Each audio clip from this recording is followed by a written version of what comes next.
तो आज हम स्टार्ट करते हैं हेट्रोसाइक्लिक कंपाउंड्स। हेट्रोसाइक्लिक कंपाउंड्स जैसा कि नाम से स्पष्ट है कि दीज आर साइक्लिक कंपाउंड्स। ये कैसे हैं? ये साइक्लिक कंपाउंड्स हैं। साइक्लिक कंपाउंड हम जानते हैं कि जो क्लोज्ड चेन वाले कंपाउंड्स होते हैं उन्हीं को साइक्लिक कंपाउंड्स कहते हैं। और इन साइक्लिक कंपाउंड्स में केवल कार्बन एटम इन्वॉल्व है साइकिल के फॉर्मेशन में। अगर इस साइक्लिक कंपाउंड में जो साइकिल है उसमें सभी एटम कार्बन ना होकर के एटलीस्ट कोई एक एटम भी अगर अदर देन कार्बन एटम हो जाए, ठीक है, यानी कि दो cyclic compounds in which one atom is hetero atom, that means other than carbon atom, then the cyclic compound is called as heterocyclic compounds. और यहाँ हम हेट्रोसाइक्लिक कंपाउंड्स में एरोमेटिक हेट्रोसाइक्लिक कंपाउंड्स को डिस्कस करने जा रहे हैं।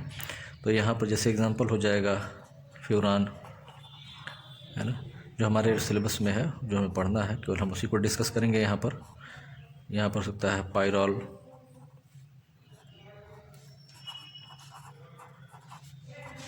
है ना, और इसी तरह से हो सकता है अगर सल्फ़र आ गया यहाँ पर तो हम कह सकते हैं कि ये क्या है, थायोफीन।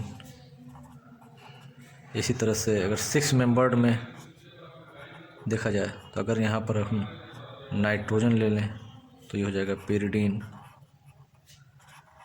तो हमारे सिलेबस में ये 4 हेट्रोसाइक्लिक कंपाउंड्स हैं जो हमें पढ़ने हैं। तो हम एक तरह से कह सकते हैं कि साइक्लिक कंपाउंड्स क्या हैं? Cyclic compounds are those compounds in which at least one another atom is present other than carbon atom in the cyclic chain, then the compound is called as heterocyclic compounds, and the atom which is present in place of carbon in cyclic chain are called heteroatoms, है ना।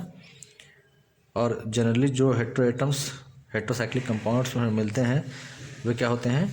Nitrogen, oxygen, sulphur, यही सब होते हैं, ठीक है। तो हम इसको ऐसे लिख भी सकते हैं,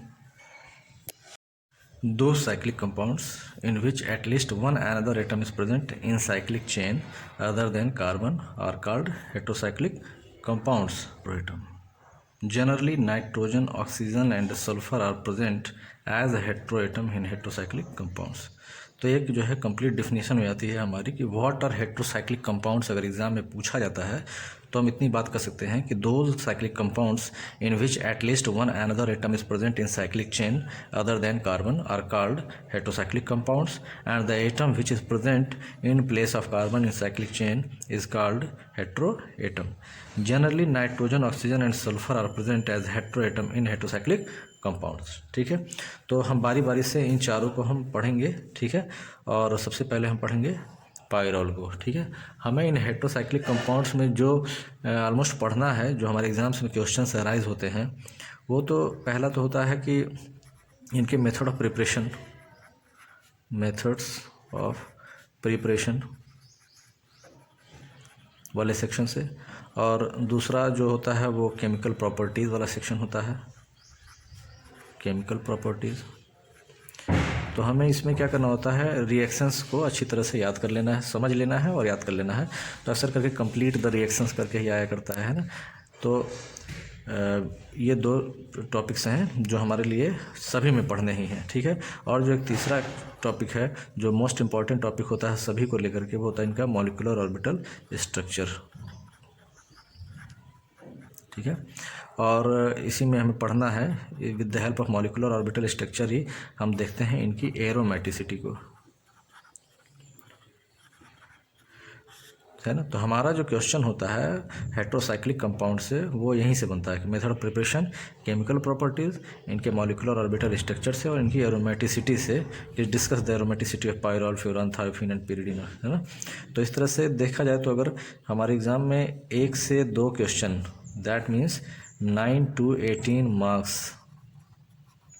तक हमें मिलता है इसमें, ठीक है। 1 to 2 क्वेश्चंस, एक क्वेश्चन तो आना ही आना है, इट में भी 2 तक भी आ सकता है, ठीक है। तो वो 9 मार्क्स हमें ये चैप्टर तो 100% दिलाता ही दिलाता है, ठीक है। तो बहुत ही इंपॉर्टेंट है, छोटा सेगमेंट है, आसानी से तैयार होने वाला चैप्टर है। तो आई थिंक बेटर होगा कि आप इसको कंसीडर करें, ठीक है।